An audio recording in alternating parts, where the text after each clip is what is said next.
माँ। रात के ठीक 2 पूरे घर में सन्नाटा पसरा था। बारिश की हल्की हल्की आवाज खिड़की से टकरा रही थी। आरव अपने कमरे में सोने की कोशिश कर रहा था, लेकिन उसे फिर वही आवाज सुनाई दी।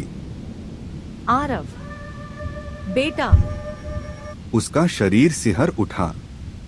यह आवाज उसकी माँ की थी, लेकिन उसकी माँ को मरे 3 साल हो चुके थे। पहली दस्तक। माँ की मौत के बाद से ही आरव इस पुराने घर में अकेला रह रहा था। लोग कहते थे कि माँ बहुत ज्यादा ममता वाली थी, मरने के बाद भी बेटे को छोड़ नहीं पाई। अचानक दरवाजे पर।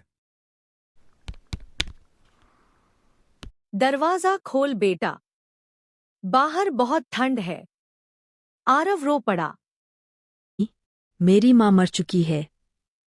दरवाजे के नीचे से पानी टपकने लगा, लेकिन वह पानी लाल था।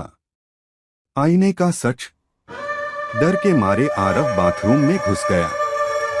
जैसे ही उसने आईने में देखा, आईने में उसकी पीछे माँ खड़ी थी।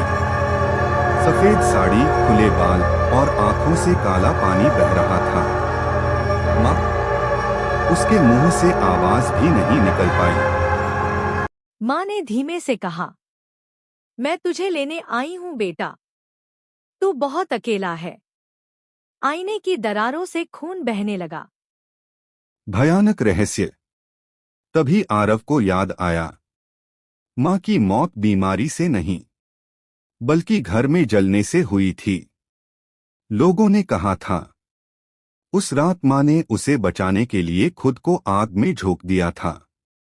लेकिन सच यह था कि आरव ने ही गलती से मोमबत्ती गिरा दी थी। अंतिम गले लगाना। कमरे की सारी लाइटें बुझ गईं। ठंड बढ़ गई। पीछे से किसी ने उसे कसकर पकड़ लिया। माँ की आवाज आई, अब डर मत, माँ आ गई है।